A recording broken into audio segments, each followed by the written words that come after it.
I have 18 minutes of allotted time by my party. Honorable Chairperson, sir, Madam, I stand today on behalf of my party, the All India Trinamool Congress, to speak on the 75th anniversary of our Constitution. A Constitution that is not merely a book, but indeed the life and the soul of our nation.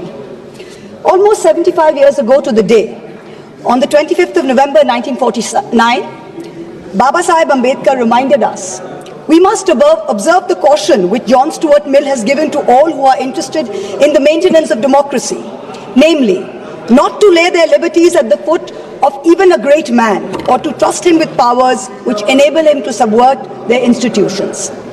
This nation was made by great men and women, but the real challenge before us today is ensuring that no one man should believe he's greater than the nation and that he is above the principles of the Constitution. Today, as I stand to participate in this historic debate, let me start with a short, yet very apt nazm by the poet Dr. Hilal Farid. I trust the truth and the irony in his words will not be lost on anyone. Mubarak ghadi hai, कल सच धज कर, makeup रच कर, खूब जच कर, देखो उसका मंच पर आना, किताब संविधान की आंखों से लगाना और फरमाना, मैं शीश को झुकाकर, इस किताब को मन में बसाकर ईश्वर की शपथ लेता हूँ। रात ढलने दीजिए, दिल बदलने दीजिए, कल तलक ये बेवफा, सितमगरों का बादशाह सब भूल जाएगा। नफरतें उगाएगा, दूरियां बढ़ाएगा, रोज संविधान की धज्जियां उड़ाएगा। मगर जो आज महफिल सजी है, यही मानती है कि हीरो वही है, मुबारक घड़ी है। For the past 10 years, a very large number of people in this country have felt that Samvidhan khatre mein hai. Our constitution is in danger. As responsible public representatives, it is imperative that we actually put this to the test and check if this is just fear-mongering by us, as the ruling party would have us believe, or indeed is the constitution framework imperiled. As Professor Tarun Khaitan explains, there are three broad tests to check if the political executive is constitutionally accountable. Three checks for the country to remain democratic over time. So let's see how our country is faring on these three checks. The first is direct electoral accountability to the people. The second, there is accountability to the judiciary and other fourth branch institutions. And third, there is accountability rendered by the media and civil society as watchdogs of the citizenry at large. The ruling party has the right to influence. It is killing our constitution by 1,000 cuts. I'm going to point out a few of the particularly bloody cuts. In the first test, democracies seek electoral accountability from the political executive. Measures such as electoral manipulation, voter disenfranchisement, biased campaign finance over time give the ruling party an unfair advantage. Voter disenfranchisement has reached epic proportions in India. In the past general elections, as well as in the recent by-polls in many BJP-ruled states, there were widespread, documented, caught on television cameras, caught on mobile phones, instances of voter suppression, from names missing to electoral rolls, by police used to threaten, beat and intimidate voters. We saw it in Rampur, we saw it in Sambal. Entire localities were being forced to stay home.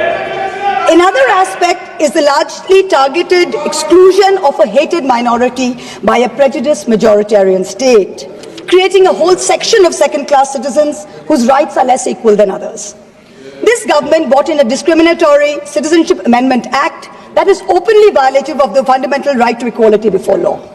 All the BJP state governments are competing with each other in bulldozer justice, demolishing homes, usually of minorities, without due process of law. I had to go to the Supreme Court to get a stay on the unconstitutional order of the UP government demanding that minorities, that Muslims put identifying markers on their eateries in shops during the Kawad Yatra. This is blatantly a violative of Article 15. Let us move on to campaign finance now. In 2014, both the BJP and the Congress were held liable for illegally accepting foreign contributions. In response, this government retrospectively amended the Foreign Contribution Regulatory Act FCRA 2010 to narrow the definition of a foreign company and thereby remove the illegality with retrospective effect. This was done surreptitiously. The Act of 2010 was not amended by a separate bill. It was done via clauses slipped into the Finance Act 2016 and the Finance Act 2018. The amendments not only legalized foreign funding of political parties, they also created a new funding vehicle called electoral bonds. In 2017-18, the BJP got 97.7% of funds that were legalized by surreptitious changes to the campaign finance laws. When the electoral bond numbers came out earlier this year, we saw that the BJP had between 54 and 57% of the total amount raised in the past 6 years. This kind of unfair advantage for the BJP in campaign finance has created a very skewed playing field for the opposition in recent years. There's no denying this. The use of the government funds to promote BJP and to promote Modi ji's political branding in the run-up to the elections, Modi ji ki guarantee, Modi ji ka parivar, creates a media blitzkrieg that few smaller parties can match. For a free and fair electoral process, a neutral referee is necessary. So in addition to electoral accountability, our constitution lays down a second check of institutional accountability, where the government is scrutinized by the judiciary and by various fourth branch institutions, such as the Election Commission, the Vigilance Commission, a human rights watchdog, an anti-corruption body. The appointment mechanism of these fourth branch institutions, along with their functional autonomy, is what keeps them independent. What has this government done? This government willfully defied the spirit of the Supreme Court ruling on the Election Commission's independence by replacing the Chief Justice of India on the selection committee with a government-appointed minister. So you have a 2-to-1 majority. Prior to Modi ji becoming Prime Minister, how often did we hear of an election commissioner not filling their full term? So ever since this government has come in, 2 election commissioners have inexplicably quit before their terms have ended. The 2024 elections saw egregious violations of the Model Code of Conduct by the BJP, and specifically by the Prime Minister, which an eager and compliant commission blatantly ignored. But even the smallest violation by an opposition party saw the ECI taking prompt, stringent action. For free and fair elections, just like justice must not only be done, but must also be seen to be done. So public trust in democracy has to be restored by this election commission. We've jokingly started calling it the Modi ji Code of Conduct.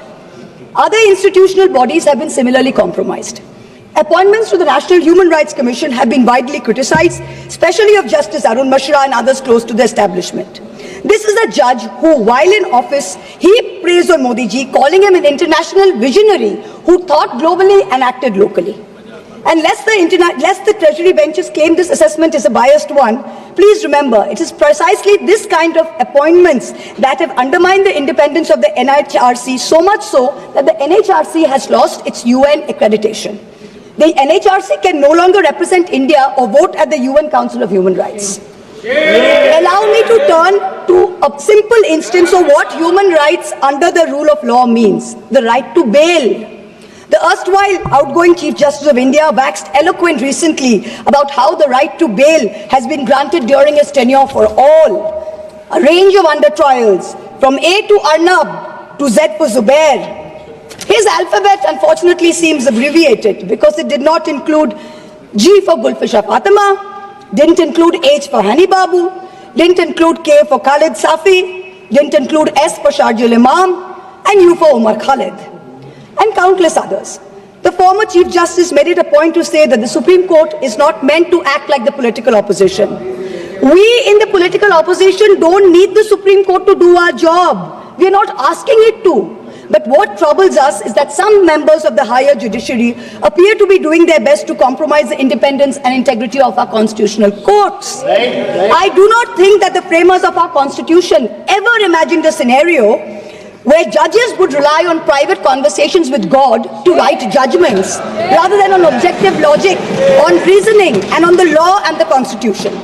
The Honorable Defence Minister in a speech this morning mentioned the courage of the late Justice H.R. Khanna to dissent in 1976. May I remind everyone that Justice Khanna lived for 32 years after 1976 under a largely Congress regime, long enough to write his autobiography, which the minister quoted from. Unlike poor Justice Lohia, who's resting in peace long before his time. Delays in filling vacancies in the Central Information Commission is denying citizens their right to information. Currently, the CIC has only 3 commissioners, including the chief, instead of the mandated 10, and has 22,000 pending appeals filed by people against the denial of information by this government. The third dimension of executive accountability is discursive accountability. Citizens in a democracy expect their government to be able to justify their actions by way of public discourse with civil society.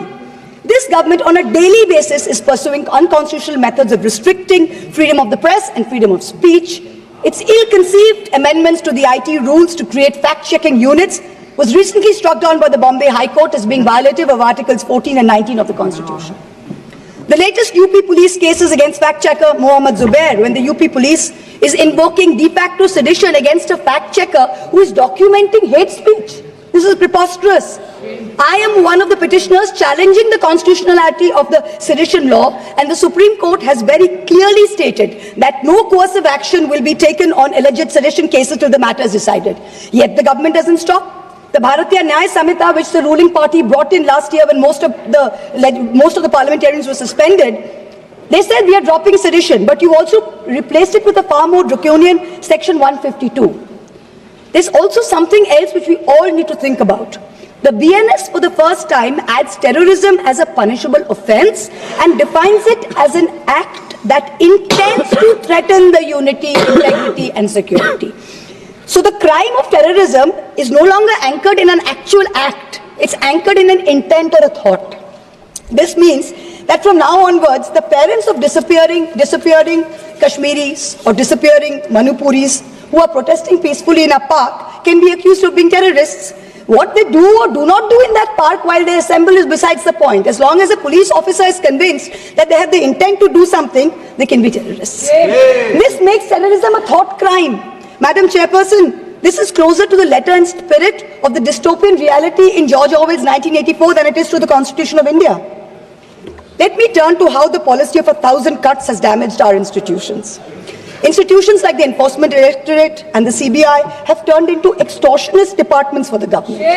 14 political parties approached the Supreme Court against the coercive criminal actions of these two agencies. 95% of cases by these two agencies are against opposition politicians. Since 2014, 25 opposition leaders facing corruption have crossed over to the BJP. 23 of them have got reprieves. 3 cases are closed. 20 cases are stalled. For years, the CBI was used to put pressure on NDTV and its promoters via a bogus case. Now that the channel's been captured, it's been sanitized, CBI says that there was never any case to start with. Airports and large infrastructure have been captured by crony capitalists by similar misuse of the ED and the CBI. In a cooked-up case against me, the CBI is wasting precious time and resources looking for a scarf and lipstick that a friend gifted me. These actions have cost India the first ever human rights violation by the Interparliamentary Union in Geneva, the global body governing all national legislatures. After the abrogation of Article 370, there has been a flagrant crackdown of the constitutional rights of the people of Kashmir. Free speech and movement have been hampered. Passports cancelled without any pending cases. Never heard of it. Manipur, an integral part of the Union of India, seems to have a complete breakdown of constitutional machinery. The failure of governance is stark. The Union government under Article 355 of the Constitution is obligated to assist states in the maintenance of law and order. In May 2024, in the Supreme Court, Solicitor General stood up and said the violence is subsiding. Yet, horrifying incidents are happening every day. I petitioned the Supreme Court in the Manipur violence case. Senior Advocate Indira Jaisingh appeared for me. An expert committee was set up. But then after 27 or more hearings, there is no relief, there is no justice yet. Time constraints don't allow a more in-depth analysis, but it is crystal clear that this political executive of the past 10 years has systematically eroded democracy. It failed spectacularly on all 3 tests of constitutional accountability laid out by Professor Khaitan. Our constitution is bleeding from 1,000 cuts. Samvidhan khatre mein zarur hai. The need of this hour is to ensure that the idea of India survives in its purest form. This burden is heavier on some of us than on others. The judiciary and the media have a far greater responsibility in protecting our constitution than to normal citizens. History will not be kind to you, your lords and ladyships, if you falter. To every Chief Justice of India, past and present, I say this: yours is not to worry about your personal legacy. Yours is not to take directions from God. Yours is not to have a private family function turned into a televised circus with a political executive. The Constitution is your only God. The Constitution should be the only Atithi who should be in your home as your Deva. Attention-seeking divas do not leave legacies. Upholders and protectors of our basic sovereign rights will only be remembered. To the media, I say, you play a huge role in guaranteeing our democracy's survival. Live up to it. To taking a few liberties with Faiz Ahmed Faiz's immortal words, let me tell you. सब ताज उछाले जाएंगे, सब तख्त गिराए जाएंगे, बस नाम रहेगा संविधान का. In conclusion, I pay homage to the 17 women of India's Constituent Assembly who laid the path for all of us like me to stand here today. And I would like to remind us of Vijayalakshmi Pandit's words. Freedom is not for the timid. Protecting our constitution in these harrowing times requires courage. Let us rise to it. We will succeed. Jai Hind. Jagdambika Pal ji.